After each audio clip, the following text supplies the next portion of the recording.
My beautiful wife Trisha shocked me tonight with her fun. As we relaxed on the sofa after dinner, she was more amusing. Jumping on my lap and hugging me. I'm Jacoby, but my friends call me Jay. I met Trisha almost 5 years ago, and we celebrated our 4th wedding anniversary this month. We met after my Marine discharge. Marine Corps service sparked my interest in self-defense and weightlifting. My final year of service was as a drill instructor, helping new recruits become formidable warriors. I enjoyed my military service, but I knew it would end. After my release, I opened a fitness club and recruited personal trainers using my funds.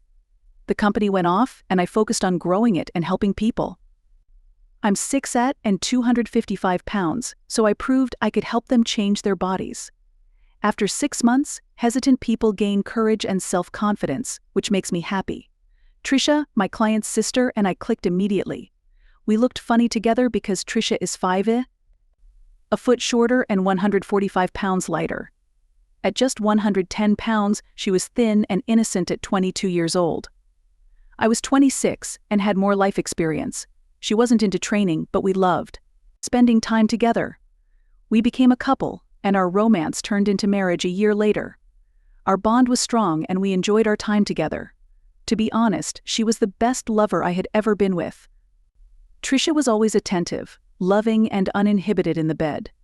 She met all of my needs and I loved her with all my heart. As you might imagine, being a health trainer with a hard body and good looks to match. I constantly get propositioned by the ladies I train. I mean, it's a constant battle to keep things under control with these ladies. I even had to install video cameras throughout the gym just to protect myself from any claims of sexual assault from one of the girls I turned down. Sometimes they got angry when I rejected their advances. I had heard about some vengeful woman making false claims and needed to protect my business and my reputation. I set up the cameras with a remote to my home so that Trisha can look in on me whenever she likes. Trisha knows how committed I am to her, and I make sure to let her know how much I love her. My size and power may be too much for her, but she never complained. Financially, we are in good shape since my business has grown nicely and Trisha works as a real estate agent to help with extra income. Last Sunday afternoon, we were relaxing in the living room with a bottle of wine, and Trisha was more playful than usual. She was all giggles and jumped on my lap, giving me kisses and acting like a high school girl. I had to admit, I love the attention when she acts like this. She always knows how to make me feel loved.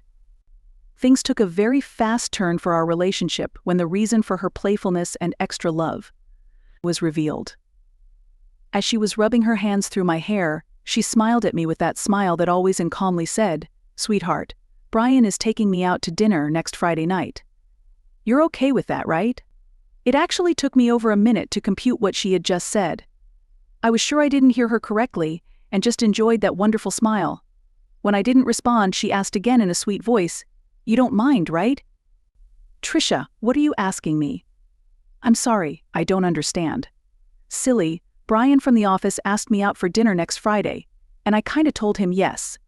Now that I had heard what she had said and grasped its meaning, my mind was certain that I had misunderstood her request. "Are you requesting permission to have supper with Brian the following week?" Similar to a date. Not a date, really, just dinner and maybe a movie. I sat there for a long time, shocked that my loyal wife, the love of my life, was asking if she could go on a date with another guy.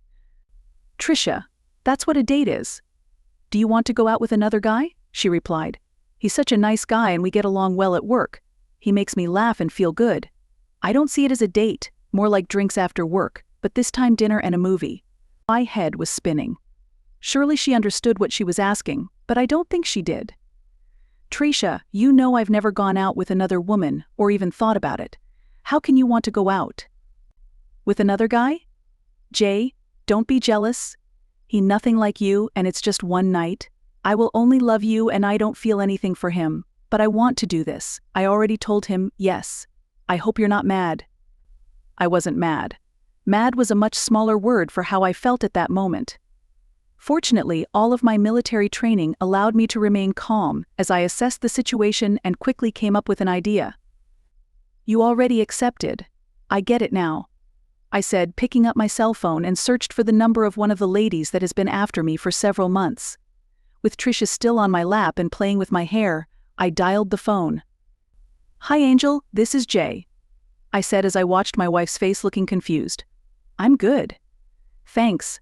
Listen, is that offer still open for Friday night?" "It is?" "Great. My wife, well, she just told me that she wanted an open marriage, and I immediately thought of you. That will be fun. I'll see you this week, and we can plan it out." Bye. Trisha had stopped rubbing my hair and looked at me with squinted eyes. "Who's Fairy?" "Among my customers. She is a terrific comic and we get along well. So we'll join your Friday night out." For some reason she became angry, jumped out of my lap, and yelled at me. I couldn't understand why she kept yelling at me despite her inconsistency. "I can't believe you're dating a skank. I'm certain. I won't tolerate your cheating and hanging out with other girls, okay?" "Not true." I kept my laughing in check and said so. "I'm cool with coworker outings. What distinguishes it? You had fun, therefore I want to too. Trisha, I never contemplated dating another woman until you indicated you wanted another man. Is it your assumption that I would let you date while I stay home alone?" Like a mourning parent, she glanced at me with sadness. I continued. "You started it, we'll finish it. We'll swap dates. I'll date Angel and you'll date Brian. Events will unfold. I hope we can stay married after Friday night. I will sleep in the guest room and not have sexual relations while I decide whether to stay married to you.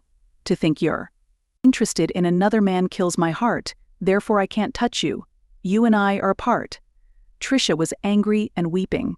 I didn't hold or soothe her after what happened. I gave her time to regroup before continuing. "Next week we'll address why I don't match your expectations in therapy. Perhaps I could change if you explained why I fell short of your expectations. Maybe we can stay married. Please note that you are solely responsible for what happens afterward. Thinking about you dating another man makes me want a divorce right now. However, I'm old enough to understand. What happens on Friday night and how we feel after socializing will shape our lives.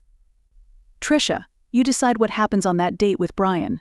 You must accept the consequence, because I shall stick to my goals, no matter what." Suffering and crying. In silence she left the room. I anticipated her phone call to her sister 10 minutes later. She came back to me an hour later, innocent and sweet, as if her sister had told her she was nuts. She tried to manipulate me, but I resisted. "Going out with my love, Brian, may have been a mistake. I'll cancel. No one can satiate my solitude." "All up to you, Trisha. I'll finish what you started. Go out or stay home. I will keep my Angel appointment. You intentionally hurt me and then expressed your desire. My sole coping mechanism is following the evidence." "Perhaps you're right. An open marriage and occasional dating are also good ideas. You must realize that your actions always have consequences. It was your call. Keep in mind, you accepted his date before we spoke." So painful. And I can't forgive that she tried to explain again. "Jay, it wasn't a date. You need to believe me. It was an after-hours thing. It's not that important. I'll cancel it. Can't we just go out together Friday night?" I ignored her pleas, grabbed a beer, and headed out to the patio for some peace. I slept in the guest room that night and the rest of the week after listening to Trisha crying all evening. I got a call the next day from her sister. "Helen, Jay, are you really going out with another woman this week? You can't do that to Trisha. She loves you so much. Helen, clearly you don't know the entire situation or weren't told the whole story. Your little sister accepted a date from a coworker without even discussing it with me. She came home and announced she was going to go on this date without caring about my feelings or our marriage. I am definitely going to go on a date and we will see where we are afterward. I've been monogamous and never even thought of being with another woman since the day I met your sister. Truthfully, I love her more than anything, but I'm not sure I want to stay married to a woman that wants other men. That's going to be hard to get past. Do you understand that, Helen?" "Yes, Jay, I do. I didn't realize she was that stupid. Please be patient with her. She probably doesn't even realize she's hurting you and thinks it's no big deal. Helen, I am being patient. I haven't kicked her out yet, but she will have to deal with the consequences." After talking with Trisha, Helen helped her understand the damage she caused to our marriage and my feelings by dating someone else. Trisha apologized and begged me to cancel our dates, but I was determined to even things up and show her what she had done. Hearing your wife wants to date another man is something I hope no other man has to hear. Please don't judge my decisions until you've been in my shoes. If it happens to you, tell me how to stay patient and forgiving. No way. I made plans for Angel to pick me up that night so she could meet my wife and know it was okay to go out with a married man. On Friday night, even though Trisha didn't want to go out with her coworker, I insisted she honor her commitment with him. She didn't like me calling him her boyfriend and tried to assure me he was just a friend. Trisha dressed nicely for her date with Brian, wearing a cute dress and looking her usual pretty self. At least she didn't try to look hot for the date, which gave me some hope for us. She was nervous about meeting Angel, but I insisted she meet my date to reassure her about our open marriage. She argued with me about the open marriage, but I ignored her. I was being difficult, but in my mind it was justified. Trisha's eyes popped out of her head when Angel came in at 6 p.m. Angel was the total opposite of Trisha. Trisha was a petite small girl and Angel is 5 AITA and in great shape from all the training. Standing next to me, her huge C-cup melons covered her clothes, and she looked magnificent. In my sporty jacket, I showed off my muscles. Trisha was even more annoyed when I insisted she take photos of us before we left. If we were more attractive, Sports Training magazine would have featured us. I saw Trisha's rage and envy spiraling, and nothing could stop it. Finally, she realized she may have opened a bottle with an unsealed cork. Angel told me about your open marriage, and I'm glad. I laughed as I introduced them. I was thrilled when this attractive man called me on Sunday because I've been crushing on him for a year. You've also reportedly found love. Well done. Trisha's eyes were filled with wrath as she prepared to answer when the doorbell rang and she recognized Brian. I let him in as I opened the door, making her apprehensive. The person she was dating surprised me. Brian was 5 feet 7 inches tall in Trisha's 4-inch heels. His appearance was ugly. I had no idea what she was thinking. He was probably 150 pounds. Even though he wasn't physically dangerous, his balding strained our friendship. He almost peed his pants when he noticed my huge frame. I gave him a firm handshake for fun, and his small, cold, sweaty hand felt odd. I told you my wife is ready for a date night. With you. Have fun. He asked Trisha for help with a nod. Angel and I laughed as we left, knowing Trisha would be upset. I didn't feel guilty and hoped for the best. I returned home at 6 a.m., and Angel picked me up. While saying farewell in the driveway, Trisha must have seen our long, warm goodnight kiss from the window. Angel drove me home after a delicious dinner, dancing at one of her favorite clubs, a beach walk after the club closed, and breakfast. The evening was captivating. She was a great dancer and fun. She was gorgeous, funny, and a great kisser. I could feel electricity between us, leading to a fascinating relationship even if we merely kissed. I couldn't have thought about anything else than Trisha all night. As we danced, I thought about my wife.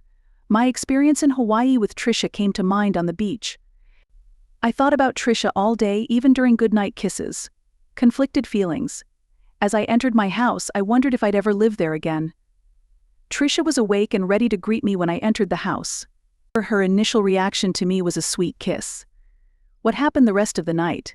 Saying good morning, Trisha, I ignored her comment. Your date? How was it? Brian, he seems decent. Did you defraud her? Her cry was vehement.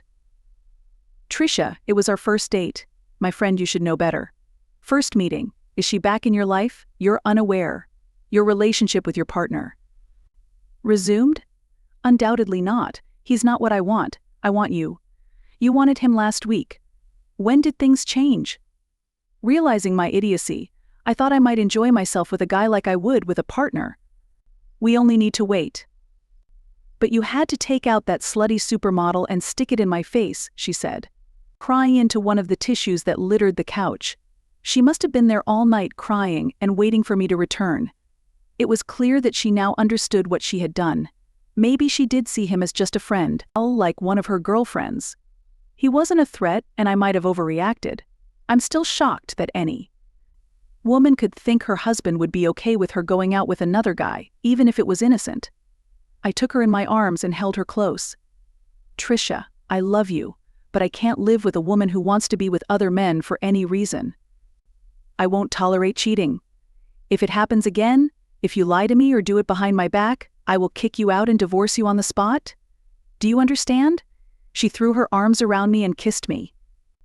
Yes, baby, I would never cheat on you. And I never wanted to be with anyone else but you. This was different. You still didn't tell me how your date with Brian went. What happened? It wasn't a date. What you did with that Barbie doll was a date. We had dinner. But he was so shaken up after seeing you and hurting his hand. He took me home right after dinner. It wasn't fun and I had a terrible time. He dropped me off before 8 p.m. and I've been here thinking about what you were doing with her all night. Been seeing you kiss her like that. She started sobbing again. I held her again and told her everything would be fine. I did laugh to myself thinking about the little guy meeting her muscle man husband. After I shook his hand, I was fairly sure he was going to be a gentleman that night, which was another reason I waited to meet him before Angel and I left. Trisha, let's forget about last night for now, but I'm serious about counseling. I still need to understand some things, and you also need to understand my feelings. If we can get through that, and I can trust you again, then I won't see Angel or any of the other women that continue to ask me out. Her eyes opened wide when she realized Angel was not the only threat. We reunited and made passionate love in bed all day. Sleeping in my own bed again helped me stay sane. We found counseling helpful. Mrs. Williams was kind. She told Trisha I felt hurt and insignificant because of her conduct. I never said it was a date, Trisha stated, noting that she only considered Brian a friend. She tried to downplay the incident by saying it was just a night out with Brian, like she had done with a girlfriend. Trisha was taught by Mrs. Williams that faithful wives don't date and neglect their husbands. Trisha dated a prettier, sexier woman than me to complain about my vindictiveness. She decried it as unjust and wrong. When Mrs. Williams explained my perspective, Trisha relaxed. I told her I saw her argument, but I couldn't stand her hanging out with other males. I looked at Trisha and shouted, Trisha, you broke my heart when you said you were going out with Brian because I love you. I wanted to fight because of my military training. If you wanted to hang out with men, I'd date other women. I regret doing something I never wanted to do. However, you were responsible. Avoid such behavior or you'll be divorced next week. Unfaithful wives disgust me. I know this isn't a date, therefore I'll work to strengthen our marriage. Please don't repeat. Everything settled down and changed after that tantrum. Trisha's greater sensitivity to my feelings and are enhanced. Communication helped us turn this crazy scenario into a strong marriage. We learned to keep each other at the center of our relationship after a few months of treatment. Angel called to convince Trisha she would stop harassing her husband and was empathetic. She will assist her leave him if she decides. Trisha knew she could lose me to another lady quickly. I never felt envy or pondered dating someone else because of her. She understood that dates matter and that bad actions have consequences. They kept in touch, but Brian was too shy to date Krisha. Then I realized ladies don't always get conventional knowledge. Level 2. My 17-year-old boyfriend and I celebrated a friend's birthday on May 10th. Because I trust him, I rarely check his phone. The actual celebration day? It seems worth investigating. He plays games, but he never showed me his Discord. I checked his phone and saw he was talking to his ex-girlfriend. He even praised her beauty in a snapshot she sent him. A month into our relationship, I discovered they were talking without him telling me. He said he forgot why he said it when I asked. He said his hot description of my ex was satire, and that she wasn't as naive as I was to misinterpret. After that, I was speechless. Since I had no one to confide in, I'm venting on Reddit. Since we're still dating, I think he has something to hide while letting me see his finances. His followers were girls I begged him to unfriend. He erased my previous account and made a new one to keep me from thinking about it, but I still feel something is wrong.